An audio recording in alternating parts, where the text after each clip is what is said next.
Hey everybody, welcome to RotoCurve Live for Week 7, presented by Rosters.com. If you haven't been over to Rosters yet, please be sure to head over there and get ready for Week 7. You can use the promo code CURVE for an instant $20 deposit, not a slow drip, an instant $20 deposit on your initial deposit of $10. So deposit $10, it turns into 30 just like that.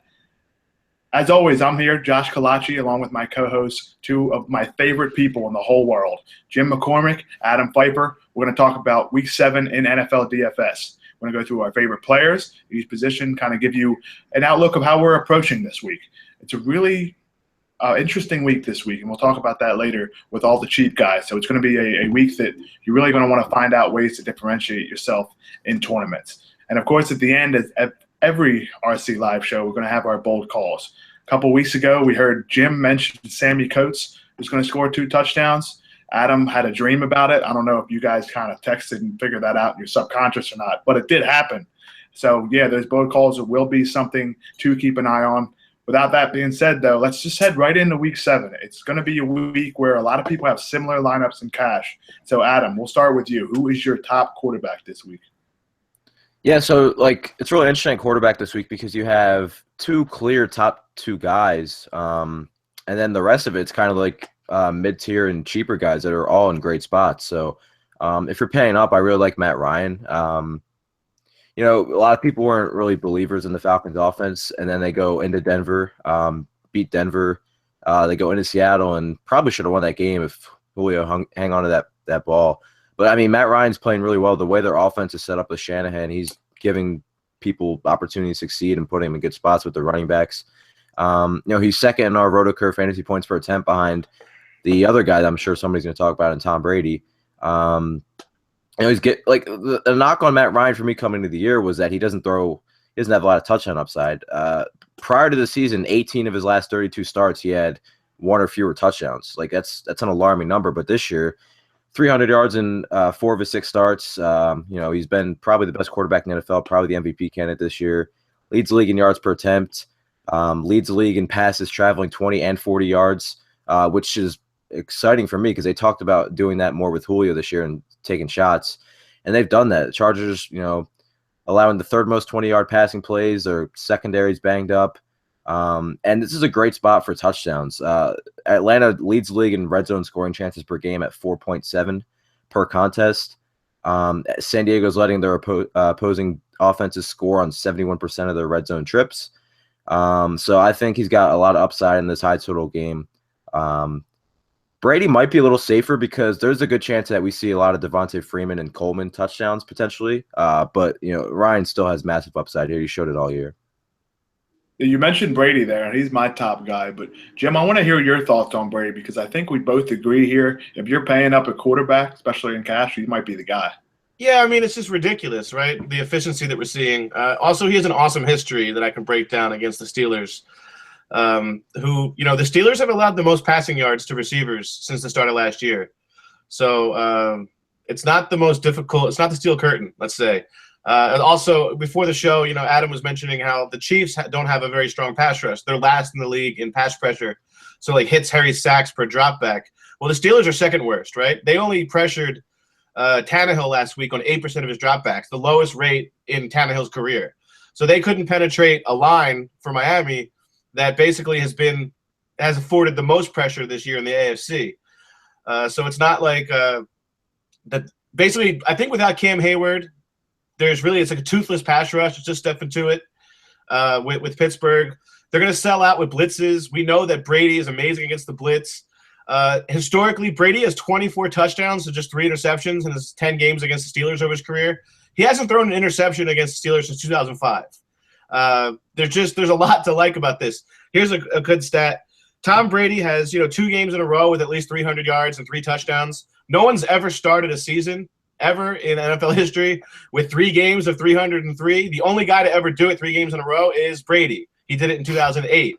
So just talking about such a high floor here where 303 is kind of the ceiling for most guys. I know Ryan's been awesome, but like Adam said, there is a potential for some of the scoring load to go to the running backs.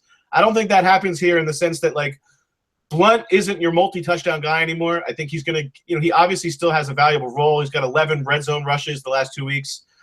But, just the way they're going to score, and I'll go over it when we discuss Gronk and Edelman as well. There's just a lot of metrics here that agree with the fact that Brady is like the highest floor chalk guy you can get in cash. Yeah, I agree with you 100% there. It's one of those situations where even if you don't look at any of the metrics, you're still just like, you know what, it's Tom Brady, it's the Steelers. Yeah. But like you said, Jim, all those numbers go his way. All the different types of situations, his success against the Steelers in recent history, about his attempts and his volume so far in the first 2 games that he's played. They haven't been like close games yet either. So they're still in blowouts. He's still throwing. They're throwing the run. The way that I look angry Brady. Yes, yeah. And the way I look at this from another perspective, maybe a little bit more of a football nerd perspective, you watch the Steelers this year, they're playing a lot of deep zone. Adam talked about this last week, where they're playing more of a, for those of you that remember the Tampa 2 with that deep zone, keep everything in front of you. That's what the Steelers are doing. Now, for anybody that's watched Tom Brady over the last 10 years, that's exactly what his strengths are. Getting that ball out quick to the short intermediate routes, Gronk, Martellus Bennett, Julian Edelman. This is a great setup for a guy like him. And when he gets to the red zone, he's going to be passing the ball despite the red zone carry attempts for Blunt in the past 2 weeks. This is just one of those situations where it almost seems too perfect. Every week we always talk about, can we pay up for quarterback? With the value of running back this week, I think you can. So Brady, for me, is definitely the way to go. Adam, what are you looking at as your second quarterback? I know some people would like to pay down so they can afford some more expensive receivers, maybe in tournaments especially. But what are you looking at your kind of middle tier quarterback? Yeah, so you have death, you have taxes, and you have quarterbacks against the Cleveland Browns, and those are kind of like the three certainties right now. They're just like an arena league defense right now. They're terrible. Mariota just ripped them to shreds last week. So 19 of the last 21 quarterbacks who faced him have multiple touchdown passes. I think it's like over the last 14 or so, they've done it 13 or 14 times. So they're just getting roasted through the air, 285 yards per game through the air. And they haven't really played anybody outside of Brady. I mean, they've played Tannehill, Carson Wentz in his first career start, Flacco, Cousins is mediocre. So Mariota, So, I mean, Dalton's actually, if you look at Dalton, he's played well this year. He just doesn't have the touchdowns. He only has 6 touchdowns this year. And a large part of that is because their red zone efficiency has been so bad without Tyler Eifert. And Eifert might play this week, so that'll make it even better for Dalton, who, is 6th in the NFL in completion rate, 3rd in yards. And we obviously think Dalton is in a good spot here against the Browns for passing touchdowns and yardage, but he's quietly giving you a little bit of rushing this season, which all of it helps. I mean, so I was looking at his ESPN page yesterday. So he had passing and a rushing touchdown last week. Only Cam Newton has more such of those games since 2011 per ESPN. So that's quietly something that he does inside the 3 or 4. And we saw Gio struggle inside the 3-yard line last week. So that's something you can kind of get a little bit. He's running a little bit. So I don't mind Dalton at all, and he's probably a top 6 or 7 guy for me against a Cleveland team that's allowed 2 touchdown passes in every game this season, and he owned them last year in 2 games. So Dalton for me is a guy I'm going to have a lot of exposure of, and definitely pairing him with AJ Green. And yeah, I think the quarterbacks against Cleveland just have such a high floor. Yeah, I'm with you on Dalton. I know Jim has some thoughts on him as well. So Jim, why don't you take it away? Yeah, I won't expound too much on him. I'll actually go into my third quarterback as well, if that's all right, just to add some new information, because I think it's obvious, right? This guy is, like Adam said, he's due for a positive correction. Last year, he was 4th in the league in touchdowns per attempt. He's 28th right now. A lot of that is the efficiency, missing with Eifert. It's also really just, I think the trickle-down effect of not having as many scoring weapons in general with both Jones, and Sanu. There's just less depth there, right? There's less depth and there's less diversity. But there's a couple things going for him. AJ Green has over 170 yards and a touchdown this year when the Bengals win. He's always been favorable actually when they're favorites. That sounds interesting, but usually you would think that's the inverse. But really it's a kind of a situation where Green is really just he's really the only trusted vertical weapon. I know we've seen some plays from LaFell, But this is a guy who can average 20 yards a catch and also get 10 targets. That sounds pretty exciting. Just to expound on, the Browns are allowing a touchdown on 7.5% of opponent pass attempts. That's the second highest in the league. And then they're also allowing they've allowed the 16 touchdowns this year, which is the second most in franchise history since the merger. And this is not a very good franchise. So that's a pretty crazy allowance rate. And that 2 touchdown thing goes back to last year. It's 9 games in a row they've done this, which is the longest active streak in the NFL. So you're just talking about everything matches up here for Dalton to kind of hit that nice floor. You save that money. He's only $6K on DraftKings. You have to pay up a little bit more on FanDuel. I'm actually not as interested in him on FanDuel. He's 8,100 on FanDuel. I'd rather have somebody like Rivers or somebody comparable. Who I might even rather have is this guy, Alex Smith, who I'll talk about. The Saints have the highest blitz rate in the NFL. And the Chiefs have been awesome at picking up the blitz. They've allowed the third fewest pressures against the blitz this year, the lowest in the AFC. And really just a matter of the Saints being awful, right? I mean, the Saints have allowed a touchdown on 31% of opposing drives. They've allowed 2.66 points per drive, which basically means they're giving up a field goal value almost every single time the opponent has the ball. To put that in perspective, league average is like 1.7. So they're historically bad on defense. Again. Everybody just plays above. Everybody just plays above value when you get the Saints to match up against. They have no pass rush. That obvious because they have to sell out for the blitz to do so. So I think stacking Smith with, several of his targets, even if you want to get interested with the tight end stack with Kelsey, there's ways to get into that game and then spend up at running back in cash if that's what you want to do, get your DeMarco Murray. So I just think there's some interesting ways to get Smith, and he's an even cheaper pivot, and I think he'll be a less owned pivot than Dalton.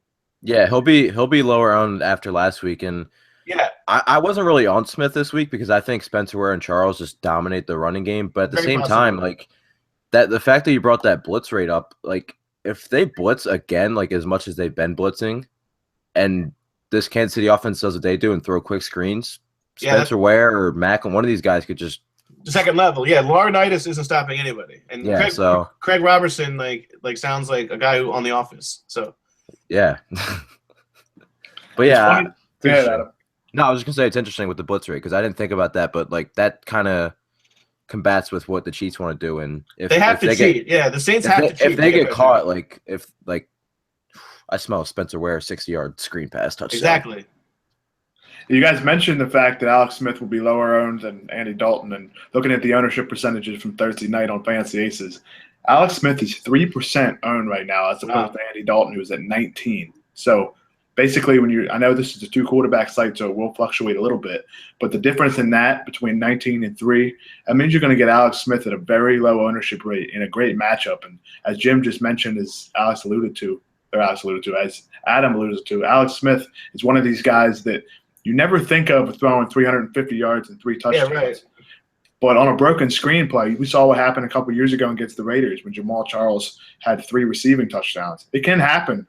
And regardless of if he throws the ball, Alex Smith, that is, 1 yard or 8 yards or 30 yards, it still counts as a passing yard and passing touchdown. So it's really interesting stat to keep that up there, Jim. That's definitely going to migrate me towards a lot more of using a Smith to Kelsey stack, or maybe even a Smith to Ware. The second quarterback I want to talk about is Blake Bortles. Is one of these guys where it's a premium matchup for him, but considering all the other options, I think he's going to go a little bit under the radar. Right now, he's 12% owned. I think it will be lower than that, considering the fact that Fantasy Aces takes a 2-quarterback approach. But 12% owned against the Oakland Raiders, I'm all on board with that. He's third in our cheat sheet right now, and as we just mentioned, the Raiders are right up there with the Saints at allowing a lot of passing yards, a lot of passing touchdowns. Oakland has allowed 1,914 passing yards. That is a ton. And you know Blake Bortles is going to throw the ball a ton in the second half. So you know the first half maybe between Carr and Bortles, 2 guys that like to eat in garbage time, could be 6-3. But at the end of that game, we're looking at 27 points scored by the Jaguars, as we've seen him many, many times. So for me, a guy like that in a low ownership with some great weapons around him, Allen Robinson, we all know about. Allen Hurns has not shown up yet this season, but this is a prime week for him to come to existence as well. I think this is one of these plays that goes under the radar. He's still at a decent price between the guys like way lower than Brady, lower than Russell Wilson, Phillip Rivers, but he's a little bit higher than the Andy Daltons of the world. So he's priced right there in the middle, but he has that upside to be one of the top 5 quarterbacks of the week. So I'm definitely looking at him in tournaments. Yeah, and like all these guys, like my next guy is Kirk Cousins, who's right in that same price range as well. Right. So all these guys are like really awesome tournament plays because people are going to be picking and choosing between Cousins and Bortles and Smith and Dalton and Stafford and Mariota. But yeah, like similar to the Browns. I mean, quarterbacks against the Lions. I mean, did you see what Case Keenum just did to this defense? He went like 27 of 30 something. Yeah, before that interception, he was like 90% completion percentage and 3 touchdowns. It was like I streamed the Lions defense last week, and every time I looked up, the Rams were at like the 30, the 20, and they were in the end zone. So, yeah, like they've allowed the most passing touchdowns in the NFL this season with 17. 118 quarterback rating against the Lions is what quarterbacks are giving you. So that's easily the highest number in the league. It's just I think Cousins has like 3 touchdown upside in this spot. Even Jordan Reed didn't practice today, so he's probably going to miss another game. Deshaun Jackson did return to practice, which is good. But this is a Detroit defense that's been so bad in the red zone. They allow touchdowns an 80% clip in the red zone, the highest in the league. And the Redskins right now, 41 to 24 pass to run ratio in the red zone.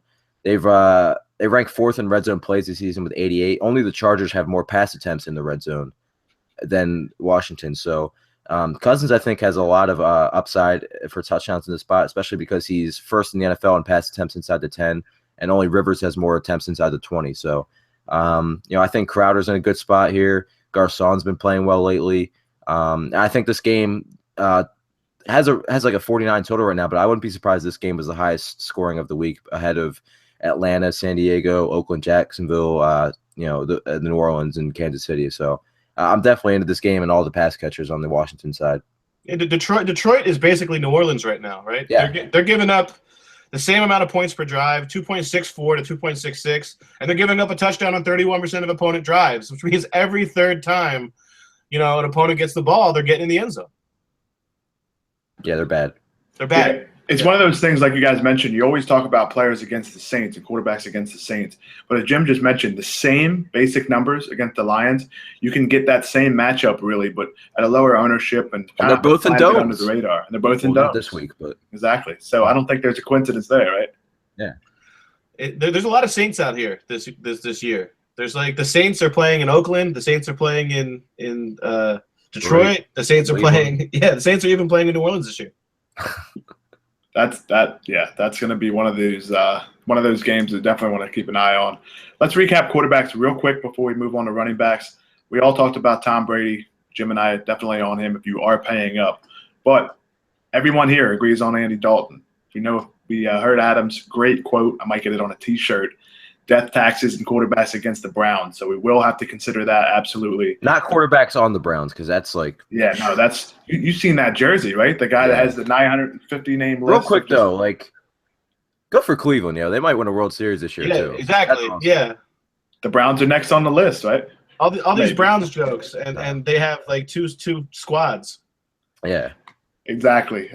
So, yeah, we touched on them. We touched on Andy Dalton against the Browns. Adam likes Kirk Cousins as well, and Jim discussed Alex Smith. So, guys, running backs this week. This is where this week becomes fun. I mean, it's going to be one of those situations where Le'Veon Bell's in a good spot. DeMarco Murray, Spencer Ware, Jamal Charles, if he ever begins to play full snaps. All kinds of guys, but none of that really matters because Jacquizz Rodgers is really cheap. And it looks like if LaShawn McCoy is out, which at this point nobody really knows. We actually just got an update. Here we go. So Jacinda Anderson, who initially tweeted it yesterday that McCoy was probably going to miss this game, and obviously it came out that he practiced today. The Bills, for some odd reason, are like literally the report was that they're trying to push him to play, which makes no sense. The dude's been like one of the top 3 MVP candidates in the league. He's been incredible. You're riding a 4-game win streak. Your defense has been playing outstanding. You're going against a Miami team that just is probably going to have a letdown game here. I know Buffalo's offense is depleted right now, but like Gillislee showed more than enough. I don't know why they're trying to rush him back. Hopefully he sits. Not even just for DFS purposes, but I'm not trying to watch my running back be less than 100% for the next 3 weeks. You got New England next week. Do you think it's one of those situations where Rex could be pushing this as maybe a smokescreen? I hope because so. I don't. If I'm a coach, and I know that's why I'm sitting here, but I don't want to be pushing anybody with a hamstring injury, right? No, especially because that was what McCoy dealt with last year. Exactly. Yeah, exactly. So I hope he doesn't play. So yeah, I mean, bottom line for this though, if McCoy is out, I'm sure we're all in agreement that Mike Gillislee is the play, especially on DraftKings at 3,000. I'll let Adam take this away. You have more numbers on this? Bro, he's the GOAT. We talked about this before the show. Like we loved him at Florida. So let me get this out of the way. You have double narrative street here. Homecoming for Gillislee and revenge because he was drafted by the Dolphins. It was like their 4th-string running back, and then they cut him. Whatever. But I know Gillislee's not LaShawn McCoy, but this dude has been efficient and pretty impressive. 79 career touches. He's already scored 6 touchdowns. His average yards per score is over 32. So he's generating big plays. He did it last week too. Did it earlier in the year, like on 10 snaps. He just breaks a touchdown every time. Now he's going to get 15 to 20 touches, probably even more because Jonathan Williams, I'm pretty sure he fumbled and only went in last week when EJ Manuel and company were in. So I kind of like that it wasn't Gillislee that was in. It was more Jonathan Williams. Yeah, obviously the price tag is going to be the most appealing thing. Buffalo is still going to run the ball as much as anybody. They're 5th in the league in attempts per game. They ran it a lot last year when McCoy was hurt, so they're not going to go away from it. The Dolphins are on the 2nd most rushing yards per game. Teams are calling run against the Dolphins 47% of the time, the 3rd highest rate in the league. Like I said, we know Buffalo's going to run the ball. There's no Carlos Williams there. It's just Gillislee, Jonathan Williams, and Reggie Bush, who's been a healthy scratch more than not. So, yeah, Gillislee is going to be massively owned. He already has been massively owned in the Thursday locks. So, yeah, assuming McCoy's out, Gillislee, $3,000 on DraftKings, and he's getting 20 touches. I mean, you can't really ignore that. Yeah, I agree. And I wanted to touch on that real quick. You mentioned Reggie Bush being a healthy and active. If that game comes out, those inactives come out an hour and a half before the game, and you see the Bills have 4 running backs active, don't consider LaShawn McCoy because most teams will have 3 running backs active. Sometimes they'll have 4 for guys on special teams. But if they have 4 backs active, if Reggie Bush is active and LaShawn McCoy is as well, don't waste your time on McCoy. I still think that Gillislee could get a lot of touches. No, you can't play McCoy. And that's why I want to look at this. Even if McCoy is active, even if he does start, at 3,000, considering that he is hampered by a hamstring injury, I'm still going to use Gillislee. I can honestly say that. Adam, what do you think about that? Or maybe Jim, what do you think about that? Oh, he'd be like McDecoy, right? Yeah. So yeah, no, I mean, I want him to be a decoy now. I think this is gamesmanship, right? I mean, if you take every once in a while, Rex Ryan just tells it like it is, and I think on Wednesday with the Buffalo News, whatever it was, he basically was like, it's not looking good, and it's just only 2 days ago. Look, we love seeing these little videos, but if you saw the video, he's running like fade patterns. It's a good sign for his health, but it's nothing like replicating, especially the way that guy cuts. I just don't see it. I think it's gamesmanship. I hope so. And I think they're going to have to play without him. I wouldn't be surprised at all if what they do is they take it all the way up to game time, so that the Dolphins have to scout team him and respect the presence. But yeah, I don't think there's anything special going on. Like I don't think there's anything like special in the sense that like this is some miraculous recovery. I think it's a guy who probably has a mild hamstring strain, and Josina Anderson got that blanket report that usually a strain of the hamstring is a multi-week injury. Yeah, I kind of like this for Gillislee's ownership, though. Might knock it down a little bit. It's definitely gonna scare people, especially like the Friday news dump type thing, because a lot of people are getting their news now, and then there's not a lot of news in the NFL on Saturdays. So I just think there's gonna be some static here that you can exploit. Yeah, for sure. Absolutely. I'm going to talk about the other cheap guy here before we all get into our deeper running back. We might as well just touch on both these guys because they're like the talk of running back. So. Yeah, that guy is Jaquiz Rogers, who right now is 55% owned on the Thursday to Monday slate.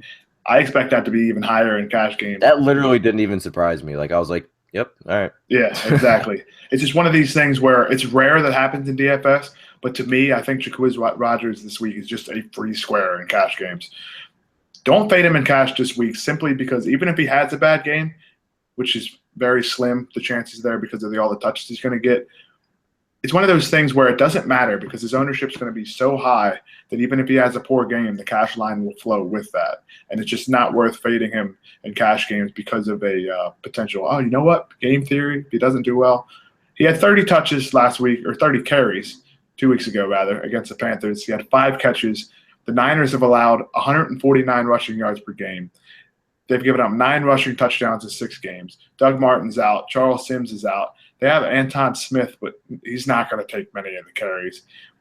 It's just one of these situations where you're getting a guy 4,300, 4,600. He's 5,600 on FanDuel.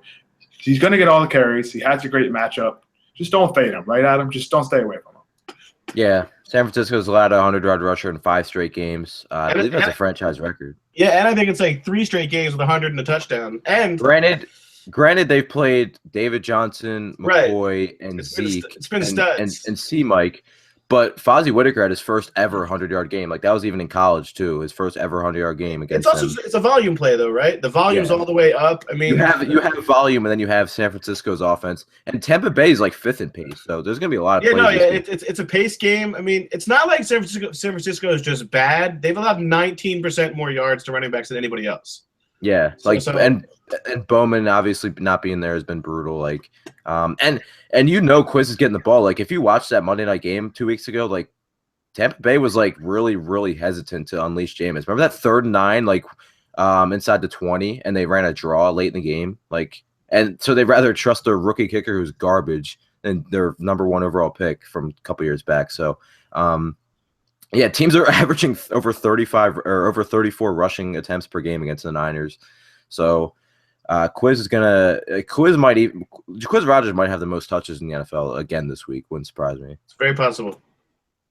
Absolutely. That's a volume play. We don't really have to touch on him more often as he's the chalk, and Gillislee will be the chalk if McCoy is out. So let's get into our GPP plays. I'm sure we can all agree those 2 guys will be in cash if both of them start. So, Adam, we'll start with you. Who is your top running back this week? Yeah, it was McCoy, but now it's clearly DeMarco Murray for me. He's going to be popular, but like paying up in general at running back is going to be pretty contrarian now this week. So if I am, I'm definitely looking at DeMarco. The Derrick Henry factor that was scaring people in the preseason has not been a factor. Only David Johnson's playing more snaps among running backs than DeMarco Murray, averaging 23 touches per game. It's just all the boxes right now. I mean, he's getting as much volume as anybody. He has a great matchup against the Colts. Allowed 178 yards and 2 total touchdowns to Lamar Miller on Sunday night. 5th highest yards per carry, 2nd most fantasy points to running backs. And teams are getting ahead against the Colts, which puts Murray in positive game scripts. So he's also, like, I look at this from a matchup perspective. DeMarco Murray 2nd in the NFL in yards after contact behind Zeke Elliott. The Colts linebackers are just slow and not good at all. So, yeah, I think this is a great spot. 5 different running backs have finished as a top 12 running back against the Colts this season, including those 2 Lions backs in week 1. So, DeMarco should continue to dominate this week. And he's pretty clearly the top running back for me. Adam, if I had to ask you, and you had to take a guess, what do you think DeMarco Murray's ownership is right now on the Thursday to Monday slate on Aces? 12 to 15. Okay, how about 50%? 50. What? Wow. Half of all lineups right now have it, which you got is unreal. People are running away from Bell, right? Because of price and the shady news broke like an hour before, or no, not an hour, but like 2 hours, 3 hours before the game. Right. Yeah. Damn, that's crazy. Yeah, Le'Veon Bell 6%, Jim. There you go. 6%. I ran away from him. So basically, if you're looking at that GPP, 55% Jaquiz, 50% DeMarco Murray. So basically, over 70% have at least one of those guys. Probably a lot of people using them both. Gillislee was right behind them at 37%. So if you want to see all those ownership numbers, be sure to go over and check it out because the numbers this week are really staggering. Jim, who's your top back other than, of course, the 2 guys that we mentioned before with their ownership being so high? Yeah, it's tough to get away from those guys in cash. But I think for a little bit more differentiation, Spencer Ware is a guy. I mean, I want to build against this. I mean, if you're not into Alex Smith, I understand because his ceiling's not very high generally. Historically, he's more of a floor guy. So I'm fine if you just want to go with Spencer Ware here. He's averaging 5 yards per carry since week 11 last year. That's the highest in the league among 55 qualifying running backs, which is 50 touches or more. Last week he had 91 yards outside the tackles. That's second for the season, only to that crazy Jay Ajayi performance. So yeah, here's the other thing. He set career highs in rushes, touches, yards last week, rushing yards last week. And that's in a week where we saw a little bit of a scale up for Jamal Charles, who had 9 carries. The other thing is Jamal Charles is really being eased in here, right? I mean, by the time he gets a full workload, it'll be like, it'll be the divisional round. He's gotten 10 snaps and 15 snaps. I don't see a dramatic leap to where this is a 50-50 workload split. I still think it's more of an 80-20, 75-25 kind of split. So it's a way he's still not very expensive because of Charles's name brand is kind of driving down Ware's price, right, in these markets. And there's not a ton of spike in pricing based on last week's awesome usage. So if you're going to get in on this and you do believe them as home favorites in a game with a healthy point total, Spencer Ware to me should be a chalk running back. I'd be interested to know what his ownership is. His ownership right now is 11%, which is low. But I'm with it, Jim. He should be a chalk guy. He's one of my guys I love this week. The only reason he's not is because of all those other values you have in Quiz, right, and Gillislee, and, of course, everybody likes to use DeMarco Murray. So when you see that ownership, don't think, maybe the sharps are off of him. No, he's a fantastic play. It's just one of these situations where you can't roster 71 running backs, although we would like to this week. Yeah.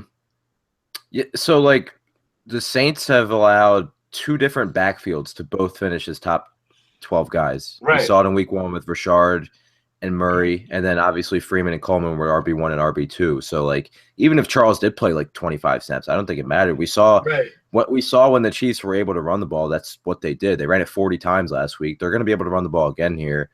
And, like, Spencer Ware is averaging over 5 yards a carry. He's had some fumbling issues, but he didn't fumble last week. He's looked really good.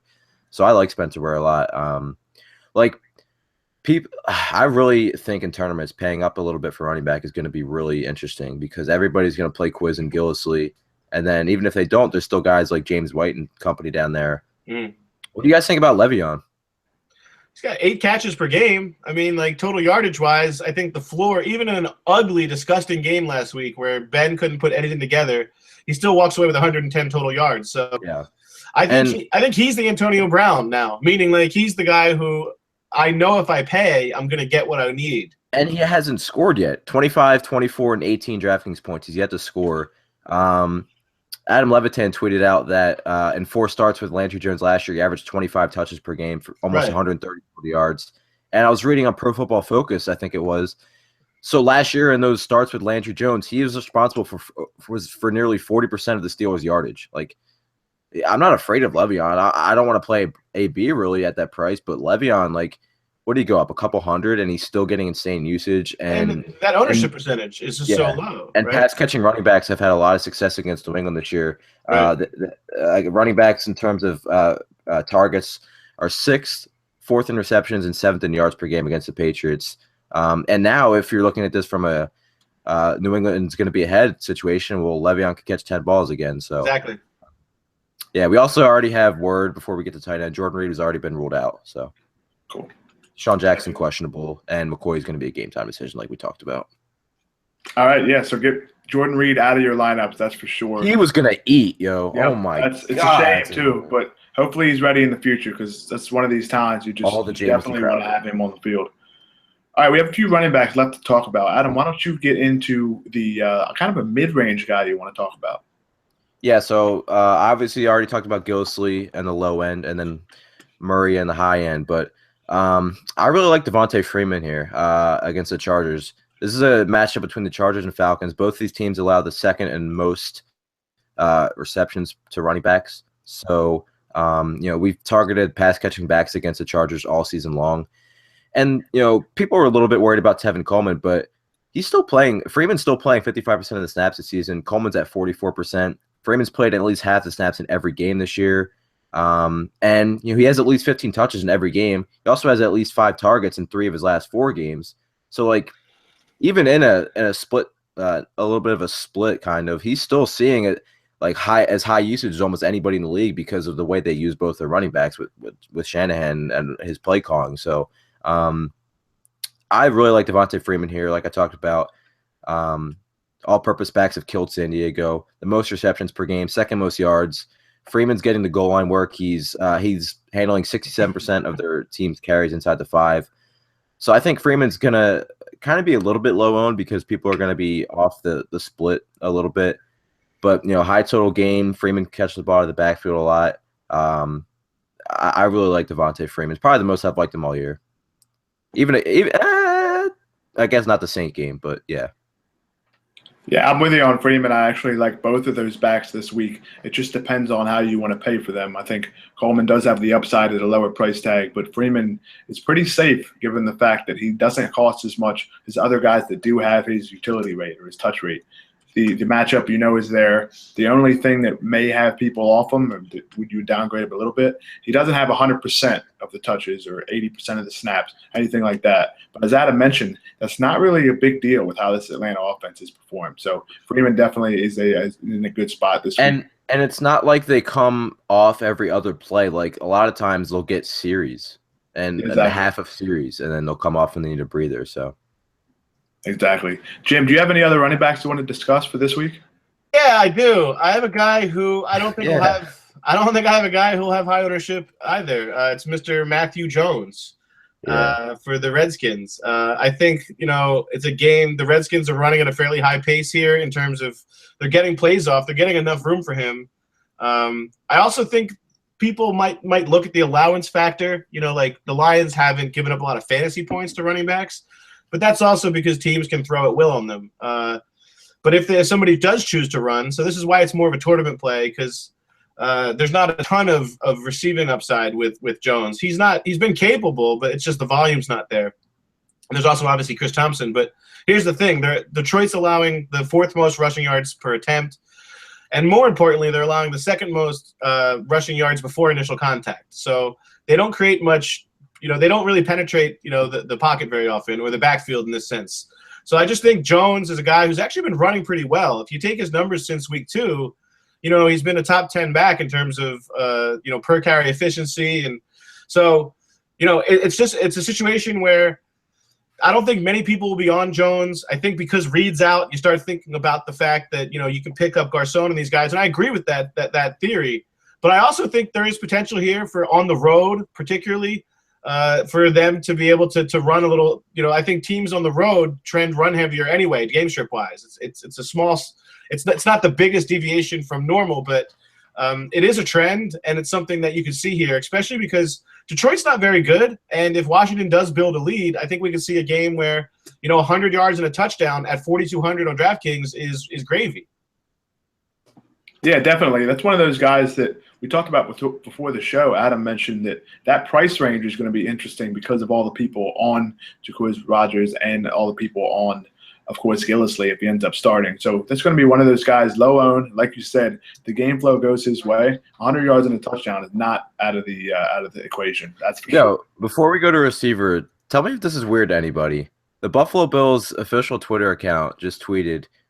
They essentially just tweeted Sean McCoy's a game time decision, but why did they word it like this? Like they want people to believe it. It says, "Trust us, Shady is a game time decision." Like, why is that worded so? Like, I think they're trying to be funny, like social media style, but I don't know. I thought that was interesting. Maybe they gave Rex Ryan. Rex Ryan has it on his. That's what I'm thinking. Like Rex is like, "Trust us, Shady is." If he's good, he's gonna play, and then they're just like, "Yeah, you're not playing." Is that a 1:00 game? It is. Yeah. All right. Well, 11:30, we will all know the verdict, right? Yeah. So that's good, and then you can all change your lineups. Yeah, what's gonna happen. Something weird's gonna end up happening. What's gonna happen is we're gonna be waiting for the Shady news, and then like Le'Veon Bell is gonna be out, and then everybody's gonna go to D'Angelo or something. All right. So Jim, I know. There's another running back we want to talk about, and I wanted to get into him as well because a few years ago. Sorry. As soon as I said that, RotoWorld came up. Like, I'm not even exaggerating. The second I finished that sentence, RotoWorld, D'Angelo Williams ruled out with knee injury. I'm telling you, the way that this works now, the news cycle is just no, man, so fast. It's fine. No, I've been yeah, dreaming. Jim. All right, basically, the Vikings running backs. 2 years ago, Matt Asiata had about 20 carries for 1 yard and 3 touchdowns against Yes, the he Eagles. did. It was They play each other again this week. He had a Jerome Bettis special. Brutal. I can't believe I watched that. But do you like Asiata or do you like another guy there that has basically become the feature back in Minnesota? Yeah, I like McKinnon. I mean, he's a big play guy. Anytime you can get one-on-one against Michael Kendricks, it's favorable. I mean, Philadelphia continues its tradition of having the wrong brother in every sport. Always. It's just the way we do it. But in any case, it's just interesting because I think that, again, it's kind of like a Matt Jones thing where the price is cheap enough. They're giving up enough. They're giving up enough yards per carry. It's not even like that. That's not even the thing. It's the wide 9. We saw last week they got gashed, the Eagles. And if you get them on their heels, this linebacking crew, I mean, I really liked Jordan Hicks last year. He's not playing well at all this year. And Kendricks is obviously very exploitable. I just think if you get these guys out on the edge, if McKinnon gets into space, it could be a big game. Plus, like you said, he's getting the workload. So I think I think it's just a contrarian thing. I don't think many people are going to want to have shares of this game in general because of that 39-40 point total. So it's kind of an avoidable game in the sense that we talked before the show. We think it's going to be in the teens, right? It's going to be a gross game. At the same time, who's to say he can't have 20 touches and 120 total yards, which seems in his wheelhouse? Yeah, I agree with you. I really think that this is one of those games, like you said, that a lot of people will stay away from it because of that low total, and even more so with those other running backs there. So I do like McKinnon a lot this week, as you talked about it. The wrong brother syndrome. The Eagles have it with the Kendricks brother, of course, with Michael. He's very athletic, but for some reason he hasn't figured out quite how to do that. If we have one of these routes or one of these drives where Sam Bradford has McKinnon in the shotgun, if he runs a one-on-one route with Michael Kendricks, yeah, you're looking at 8 to 9 fantasy points. It's Theo Riddick part 2. Yes, always. So, yeah, I'm definitely with you on McKinnon there. It's an interesting play. Let's recap real quick running backs before we move on. All of us, of course, love Jacquizz Rodgers and Mike Gillislee, if Gillislee is the guy for the Buffalo Bills. We talked about DeMarco Murray, Devonta Freeman. Jim and I both like Spencer Ware, and we talked about Jerick McKinnon as well. And he also likes Matt Jones, who's a very interesting GPP play in a lower price tier around those other guys that are going to be highly owned. So let's move on to receiver. And guys, correct me if I'm wrong, but we're paying up, right? Everybody has to be paying up this week. Yeah. It's one of these weeks where low-price receivers or low-price running backs, low-price quarterback, you can use, obviously, with Jordan Reed out. If you're not using Gronk, your tight end is cheap. So receivers, I mean, Julio Jones, maybe not AB, Mike Evans, Brandon Marshall, A.J. Green, all these guys are in great matchups. So, Jim, let's start with you. A.J. Green against the Browns, is that the guy for you? Yeah, I mean, I think it's one of these things where Antonio Brown doesn't seem as appetizing because of the Jones thing. It also seems like it's pretty easy to roll coverage over on him. Now, listen, I'm not fading Brown because I first of all, I have a bold call later about him, but it just doesn't seem like a great situation, right? And then in terms of – and you have to play. There's no cost certainty there. You have to pay the premium, which I understand he's Antonio Brown.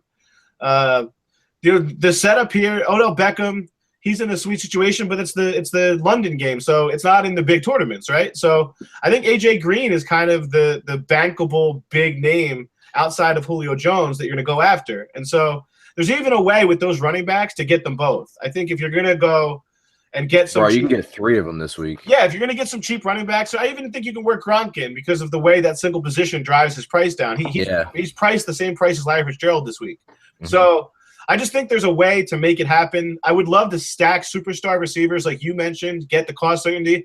And like I said, in the 2 games they've won this year, he has over 170 and a touchdown.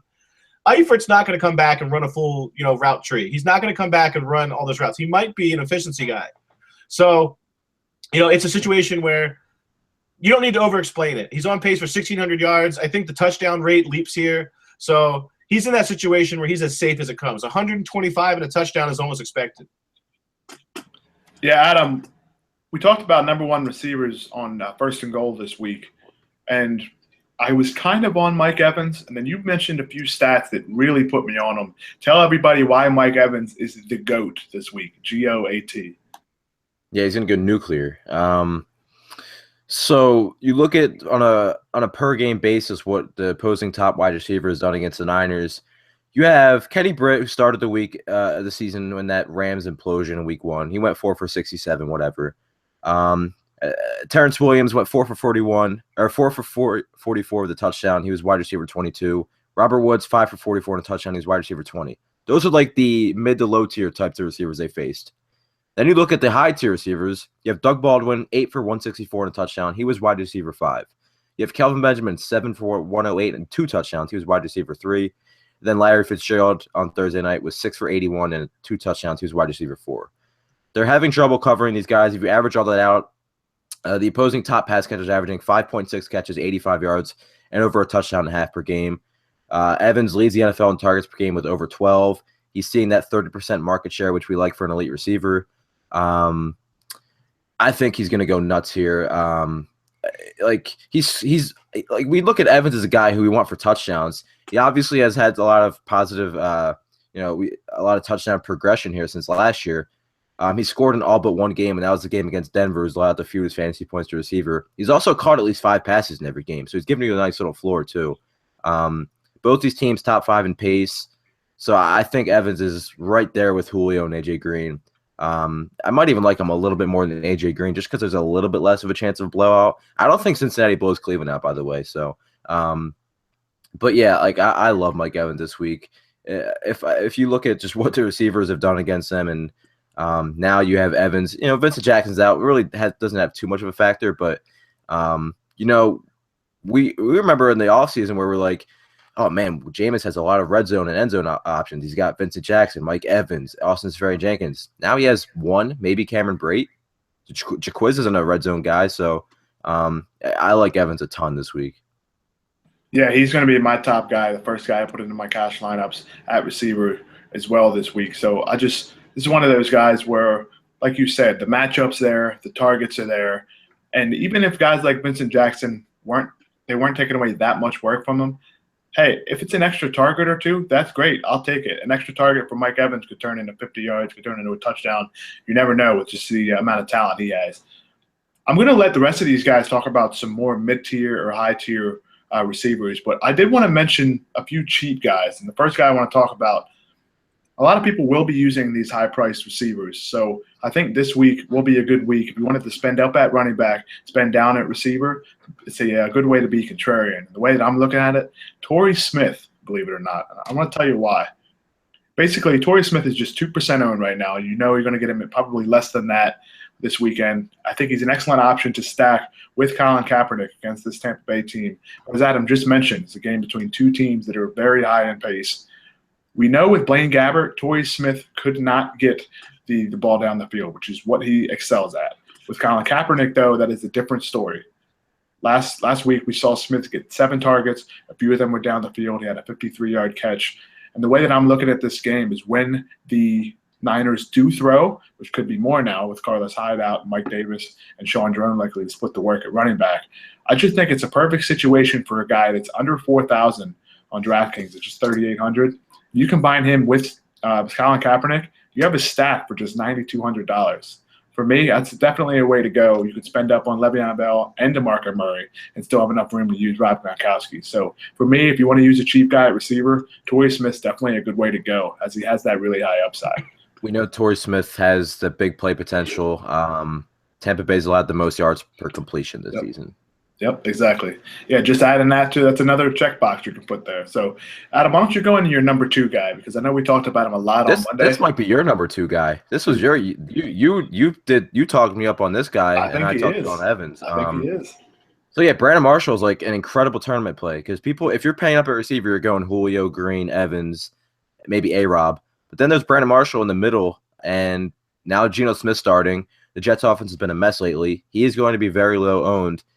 But I love him. I mean, he's still getting double-digit targets pretty much every week. And the running game has been just horrible. Forte's been brutal. They're playing Powell more to pass.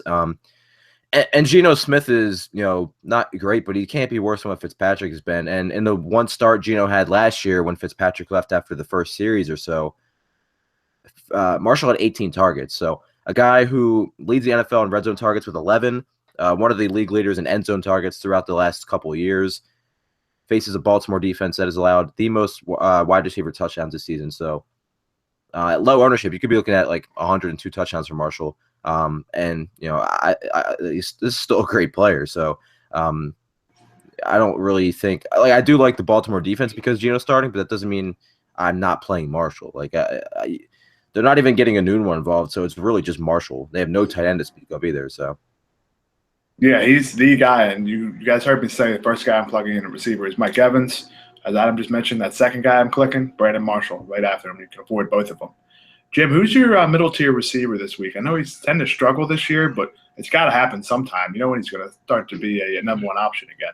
Yeah, I mean, we talk about these crazy Brady stats, right? And he's the leading target. He's had 17 targets from Brady, and they're really just, if you watch the tape, they've just missed a few times where, Brady to Edelman.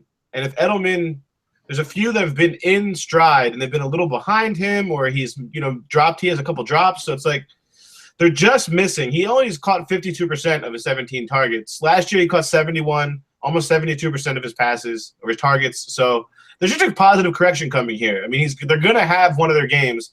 There's nothing actually intrinsically wrong with this duo.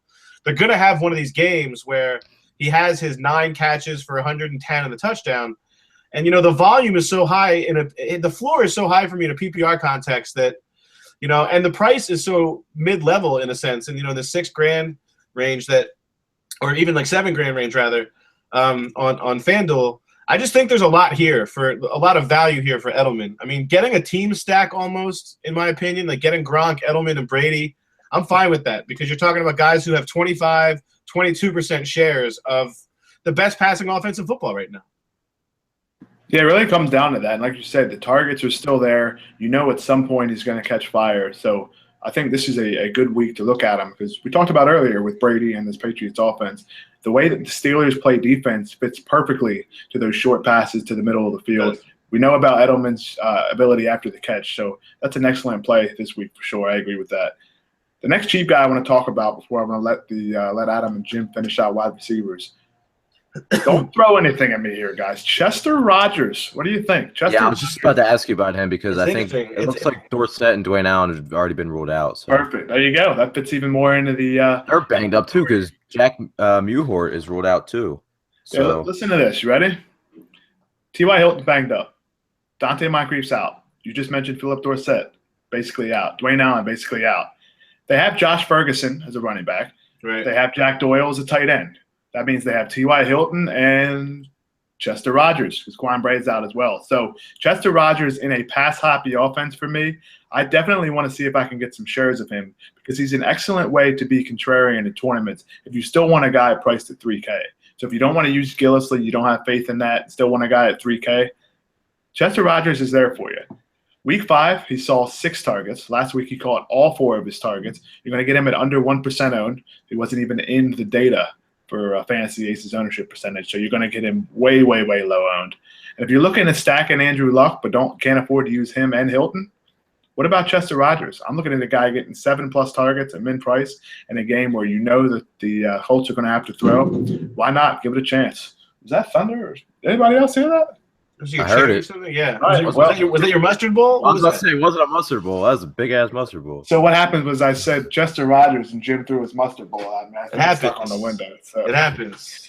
It's funny. It's funny because, I like T.Y. in this spot. I love, Luck is going to be super low owned, especially with all these injuries and the fact that he's been mediocre in all but really one game, to say the least, in terms of what we had for expectations.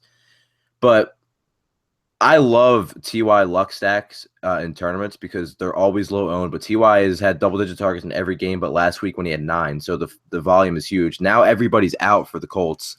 And we've seen the Titans give up big games to opposing top guys. Diggs went 7 for 103 in week 1. Then they went to face Detroit, and Marvin Jones went 8 for 118. Pryor had 975 and 2 last week against them. Hilton, just as long as Hilton's okay, the dude doesn't come off the field. He played all but one of the 74 snaps last week. I like the matchup against Parrish Cox. And again, targets. I mean, you just can't deny targets. Only Antonio Brown has more targets than T.Y. Hilton this year. Luck T.Y. stacks are going to be super interesting in tournaments.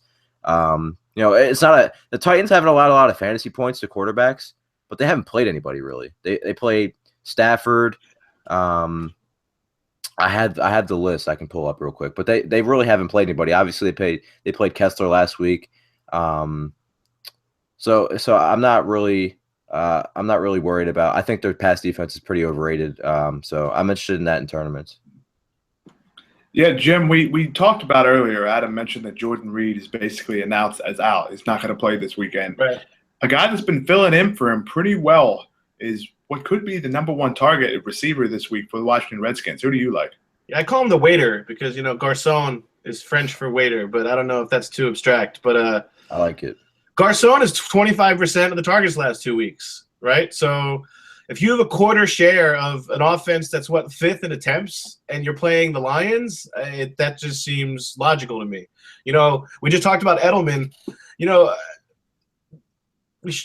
We're in a predictive business, right? We're trying to predict outcome patterns, and there's a lot of variance to outcome patterns. So when we talk about a high floor, we're basically saying there's a lot of opportunity here, right? And so thus the high floor. Well, that's what this is for me. I mean, even if Garcon doesn't go off, I think 5-6 catches, 70 to 90 yards is kind of his wheelhouse. And then this defense is so bad, there's upside for more than that. Yeah, it's an interesting point you mentioned there because he has been a guy that's been targeted a lot with Jordan Reed out. We saw what happened last week, of course, with the Philadelphia Eagles, and it seems like he crushes that team. So with a similar matchup this week, it definitely makes for an interesting play. And again, he's very cheap and he's going to be low owned. So go ahead. I was just going to say I want to bring up one more guy because of when we talked about Rodgers with injury news. Looks like Riddick and Ebron didn't practice again today, so they're probably out. So what do you think about Golden Tate? He might be more popular, but not only is it a decent matchup for him in terms of pass catching, coming off a huge target game, but he's getting carries now, and he's gotten carries like 4 of the 6 games this season. And he's not a running back; he's not going to bruise through people, but top 3 in yards after the catch can make people miss the last 3 years, and this Redskins defense cannot tackle. So I think Tate's interesting, and he's obviously going to be more popular than he would have been if he didn't go off and continue to struggle. But he's more than $2,000 cheaper than Marvin Jones on DraftKings. Yeah, I'm on board with Tate now, especially with Riddick, if Riddick is out, because it just means he's going to get more opportunities. You mentioned him being in the backfield. I know he's not going to get those rushing yards to be a complete value, but it just shows that they are trying to get him the ball. If a toss or two turns into a catch or two, that's an additional 2 points plus those yards. His ability is after the catch. So he turns into a pretty safe play as well. I'm on board with that. What do you think about Tate, Jim? Yeah, I mean, he's been so disappointing, but that recency bias can help us, right? Because this is a guy, we just talked about floors. His whole selling point this year was he has a high floor. Yeah. And the target share is still there. It's just the efficiency is not. So something's off, and it started to seem like it was remedied last week against a bad secondary. Well, the Redskins have no safeties. I mean, they're playing Dante Whitner, who they signed off Twitter last week. So, it doesn't seem like there's a lot in his way from being that underneath kind of pesky Edelman type guy. So, yeah, I don't mind it. And like Adam said, I do think this is a game that goes over 50. And so you want shares in a game like that, especially a game that's not a marquee high point total. It's not like full of stars. It's not a Saints type game where it's drawing all the eyes. Yeah, I think this game has the highest total of the week. I love this game. And Tate's an easy guy to pepper targets with because all of his stuff is around the line of scrimmage and within 5 yards. So absolutely. Let's recap wide receivers real quick. We talked about how much we love Mike Evans, love Brandon Marshall. Adam and I are both on them. Jim loves A.J. Green this week, and it's hard to argue with him against the Browns. He also talked about 2 slot guys, or possession guys rather, in Julian Edelman and Pierre Garçon. You need cheap guys. I like Torrey Smith and Chester Rogers, and Adam also likes Chester Rogers, his teammate, who's a little bit more expensive, but in T.Y. Hilton. So, guys, we're running short on time here. Let's go to tight end. Adam, give me one tight end you want to use this week. If you had to pick one guy, who would it be? Yeah, so now we have two really interesting value tight ends. You have Jack Doyle and Vernon Davis. I like Doyle. He's been producing already without seeing, the actual top tight end, role. But we saw Dwayne Allen leave the game last Sunday night with an ankle injury, and ended up at the end of the game. Doyle played 64 he played 90% of the snaps. He played 64 snaps. And, Philip Dorsett's already been ruled out. Dwayne Allen's out. Luck is targeting the tight end position 24% of the time. It's not a great matchup, but he's minimum salary and he's playing with Andrew Luck and he's going to get targets. He's already had weeks where he's been productive. So I like Jack Doyle a lot. He's probably going to be my highest owned tight end because with Jordan Reed out now, I'm maybe going to pay up for Gronk in a couple spots and maybe Kelsey. But other than that, I'm probably just going to load up at receiver and play a guy like Jack Doyle at minimum salary. Jim, what about you? One tight end this week. Who are you going to pick? Yeah, I mean, Gronk's too obvious. I just think there's a good pricing angle for Gronk, but he's just awesome. I mean, the Patriots lead the league in two tight end sets and have 6 touchdowns and 0 interceptions in those sets. So both Bennett and Gronk are interesting. But for a guy who has more value, that's obviously not as – let's go with Barnkowski. Let's go with Gary Barnidge. It's kind of a recency bias effect here. I think in season-long leagues, the idea was that he didn't do anything the first 2 weeks, right? He was absolutely silent. I think he had 30 yards the first 2 games. Since then, he's Gary Barnidge. I mean, he in the good sense. I mean, he has 64 yards a game, 6.5 targets, 15% of his routes he's been targeted on. So his pace since week 3 has been 80 receptions and 1,000 yards, which is basically what we priced in for him this year anyway. With Terrell Pryor banged up, only 3,200 on DraftKings. He has, 4.5 receptions per game over this stretch. So I just think there's a way to be safe and save money with Barnidge. Yeah, it's an interesting point there. And like you said, Pryor is banged up. He said that if he's going to play, he should be limited. So that's even more targets for Barnidge. If I had to pick one tight end this week, you talked about Gronk, you talked about Jack Doyle, but I love Hunter Henry. Ownership right now is 20% against the Falcons. And when he was in college, all we talked about was get this guy to the NFL, get him in the passing offense, get him ready. They didn't use him well at Arkansas, and we've seen already what he can do when he's in an offense that throws the ball. Since week 3, when he started playing more snaps in 2 tight end sets, and obviously when he started when Gates was out, 11.2, 16.1, 16.4, and 20.3 PPR points. He has 24 targets in the last 4 games, and he faces the Falcons on Sunday, who have given up the second most fantasy points opposing tight ends. They've already given up 5 touchdowns. They've already given up 37 catches. And a stat I like to look at in defenses when you're targeting tight ends is they've only allowed 17 incompletions. So 54 targets to tight ends, 37 of them have been completed. For me, that's what I want in PPR. Hunter Henry's that guy for me against Atlanta. Let's recap tight ends real quick before we get on to my favorite part in bold calls. We talked about Gronk. Everybody loves Gronk this week with Jordan Reed out. Adam likes Jack Doyle a lot. I really like Jim's analysis on the fact that we was mentioning with Gronk and also with Gary Barnidge, who could be a mini Gronk. And I also like Hunter Henry, as I'm sure we can all agree on. So, guys, bold calls. I'm going to let Jim go first here because for some reason he just nails these almost every week. Well, I'm going to say that – well, I already said Matt Jones. I'm going to say Matt Jones and Adam Humphries. So I didn't really get a cheap receiver in there, but I'll say Humphries. From week 2 and 3 this year, I think it was, he had 20 targets. Vincent Jackson's out. It's also just a pace thing, right? We think the pace will be up. Obviously, with time of possession with Chip Kelly's offenses, he doesn't play complementary football in that sense. So Humphries, to me, I think he hits 5 times value. He's at the pricing floor. And I think Matt Jones hits 5 times value. So that's 2 guys that are – in the 4,000 and 3K range, respectively, who are going to go 5 times value. For a bold, I like that a lot. Bold bad call. I think Antonio Brown is held under 100 yards, which doesn't seem like it's bold, but if you look at his game logs, it's actually an anomaly that happens. It'll be 2 weeks in a row for that. I just think they're going to keep everything underneath. You would have to get deep on them. It could very easily prove false, but my point is kind of I'm fading Brown, and to say that, I'm going to say he's under 100 yards for another game. Adam, what about you? Who is your bad and good bold call? Yeah, so my good bold call is going to be not that Mike Evans goes nuts, but he's going to go for 150 and 2. Not worried about the fact that Tampa Bay is going to want to run the ball because there's going to be more than enough volume here, and San Francisco has been so bad against wide receiver 1, so I'm going to have a lot of Evans. So my original bad call was Brandon Cooks goes no better than 3 for 30, but I'm going to change it. That's aggressive. I like that. Yeah. I also just thought of this out on the fly. I think both quarterbacks in the Seattle-Arizona game combined for less than 25 fantasy points. I don't like either of them. Palmer's been terrible. Both these defenses have been pretty good the last couple weeks. So I'm off. I'm pretty much off that entire game now I think about it. Excellent. So Adam thinks Mike Evans is going to go off, doesn't like Brandon Cooks or the quarterbacks in that game. We heard Jim talk about Adam Humphries and Matt Jones going off, while AB would be a great fade. For me, my bold calls to wrap this up, I think Jacquizz Rodgers is going to be a top 3 running back in total fantasy points scored. Not value per dollar, not being a top value guy for his price.